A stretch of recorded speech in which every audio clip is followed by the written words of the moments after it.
My name is Brittni Jenkins, and I am presenting the topic today for my presentation on KPIs. KPI is abbreviation for Key Performance Indicators.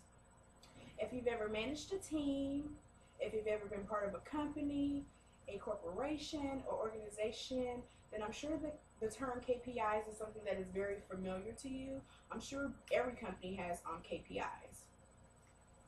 A KPI can be defined as a type of performance measurement or metric that can help you understand how your organization or department is performing. A good KPI should serve as a compass, helping you and your team understand if you're on the right path or if you're in fact on the wrong path. To be effective, a KPI must be well developed and quantifiable, be thoroughly communicative throughout your organization or department, be crucial to achieving your goals, be applicable to your line of business or department, which is very key, and that's something that we're definitely going to elaborate later on in the presentation. Okay, if you happen to choose a KPI that fits none of the goals set for your company or organization, you're measuring something that does not align with your goals. According to keynote speaker, advisor, and analytical performance, Bernard Marr, KPI is to have measure what matters for KPI to be a vital navigation. So here I have pretty much a breakdown of different things that most analytical specialists or top supervisors for different organizations and companies are going to go off of in order to decide which KPIs fit the best and what KPIs are beneficial to their company. So right here I have type of metric. So I have outcome, business driver, and an example of that would be leads, unique visitors. Just to elaborate on that a little bit, for example, I work for Wells Fargo Dealer Services, which is car financing through Wells Fargo, and I work in the title follow-up department, so I deal with car titles. So, for example, a lead or unique visitor would possibly be like a manager from the RBC Centura. And RBC Centura is pretty much who funds deals. They're pretty much also the ones that determines if an account gets too old or escalated to where we're unsuccessful with tracking down a title, they can pretty much be able to help us track that. And the next question would be, how well am I doing? So that would be a good example question that would be posed for the outcome business driver. The next would be diagnostic. An example of that would be conversion rate. And the question posed would be, how can I do better? So with diagnostics, sometimes people for different organizations or companies who make these decisions on KPIs can pretty much test drive certain metrics. If they see that there's a negative trend with the company as far as performance, they can also add a metric that way as well. The next would be smoke alarm. An example would be zero yield searches. And an example of that would be, what am I doing poorly? So in that case, that would be going back to what I stated in reference to negative trends with company as far as performance, or if there's no type of structure when it comes to something that a company may be not doing so good at. And next would be a predictor / leading indicator, which is intent to purchase, intent to use as a site as a primary source. And a question posed that is in correlation with that would be, will I do better? Also, the last would be latent, which an example of that would be correlations, VOC, competitive data, etc. And the question posed in correlation to that would be, where's the opportunity? So for a business, for example, such as the business that I work for, available call time, which is meaning once you clock into the phone, the amount of time that you're available to take outside phone calls or to be able to receive phone calls from different departments where customers need to be transferred over to be assisted by our department entitled follow-up. Another metric would also be NICE, which is something that is in place at Wells Fargo Dealer Services. NICE is pretty much us being graded by a quality team there on our phone calls. Certain categories are broke down and they grade us on those phone calls. So that would also be an example of a metric for Wells Fargo Dealer Services title follow-up department. Also, another metric would be just pretty much exception numbers, how many accounts you're working per hour. You know, after 6 months, the maximum number of accounts they're going to expect you to work will be 10. So those are examples of KPIs for my company that I work for. Okay, so we're going to move into KPI software. So KPI software enables businesses to create, manage, and analyze data from KPIs. The software allows organizations to enter their data into one specifically designed system, or connect external services for faster and more accurate data collection. This type of software allows businesses to visualize and comprehend data from a number of KPIs that represent different areas of a business, all in one place.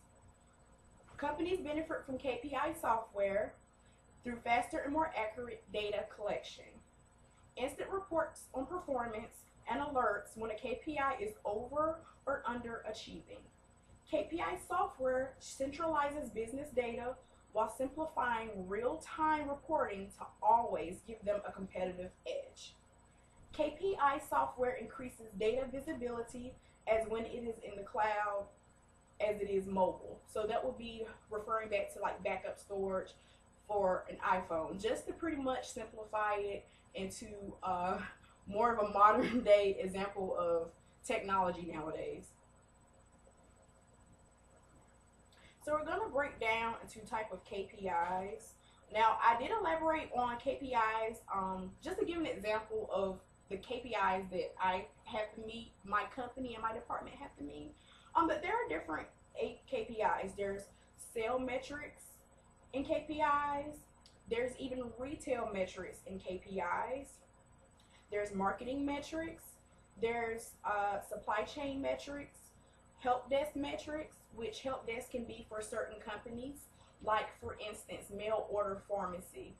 There's a help desk for most mail order pharmacies that specialize in customer service. Those help desks specifically interact with pharmacists, and they interact with pharmacy technicians to provide overrides and things such as that on medications for patients, as they call them. So that would be a good example of a help desk metric of how a help desk pretty much functions for a company. The next would be call center metrics, active and waiting callers. So you may have waiting callers in your queue. You may have 32, but active callers would possibly be 62. So it's allowing the system to pretty much control and generate out, you know, how many calls are coming through, so that way queue's not getting backed up, or if there seems to be any type of technical issues with systems or things such as that, where someone working for a call center may not be able to perform their job, you know, to the best of their ability because of issues with systems, then that's something that comes in handy.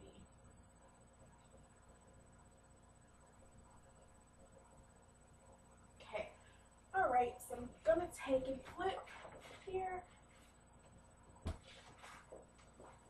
Okay, so being a little hands-on. Okay, all right. So here's pretty much graphs of different KPIs that I just went over. So I elaborated on the call center one, so I'm gonna also elaborate on another one. So this one right here would be a SEO metric in KPI. SEO pretty much stands for keyword ranking, which is knowing where traffic is coming from. Backlinks and linking, route demands, which are also important. So that would be one that I would like to elaborate. Well, one that I had wanted to give an example of besides the call center. Okay, and I'm going to talk about KPIs best practices. Okay, so measuring and monitoring business performance is critical, but focusing on the wrong key performance indicator can be detrimental. So that's something that I basically stated would be something that I would definitely highlight on and something that I would definitely speak on, because that's the most important thing. You have to have the right KPI set for your organization or your company. There are over 1,000 KPIs, believe it or not. So that's quite a lot to choose from, and you can kind of see how it can be easy for someone to possibly choose a KPI that doesn't fit goals for their company. So what makes business performer indicators key, which stands for the K? And how should a business owner, executive, or manager select them?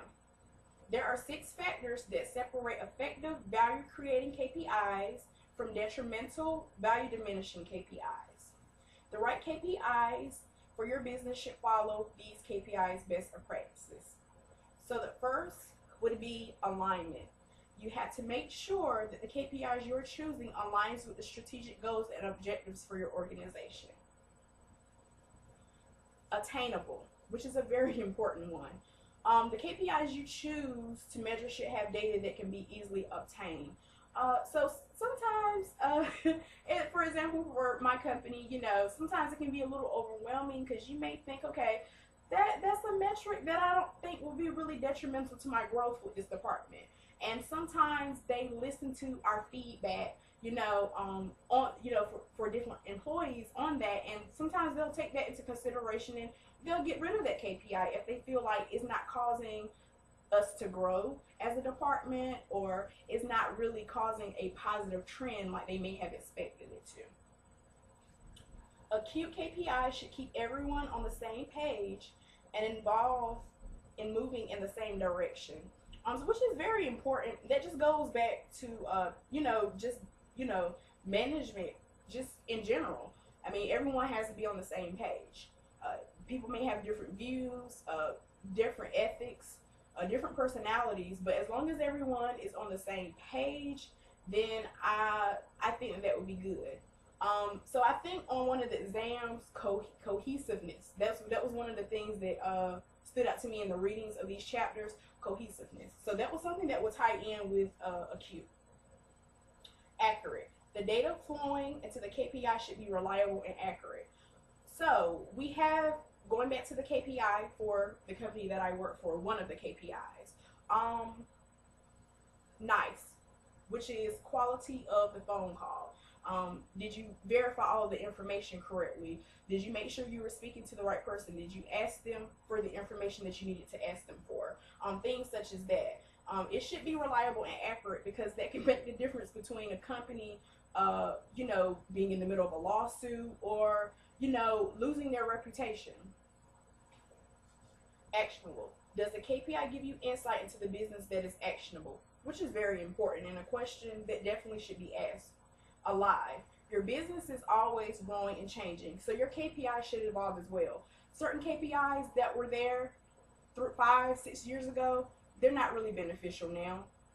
So, as technology advances and as times go on, I'm pretty sure the KPIs that we have in place 10-15 years from now, we're probably going to advance and change and have to catch up with the time as well. So in conclusion, KPIs are very important for a company, and the reason why I chose to do my presentation on it is because I do plan on going to management with my degree in organizational administration. Feel it would be just very beneficial as an employee to be able to, understand the core of a company, which is KPIs. Thank you.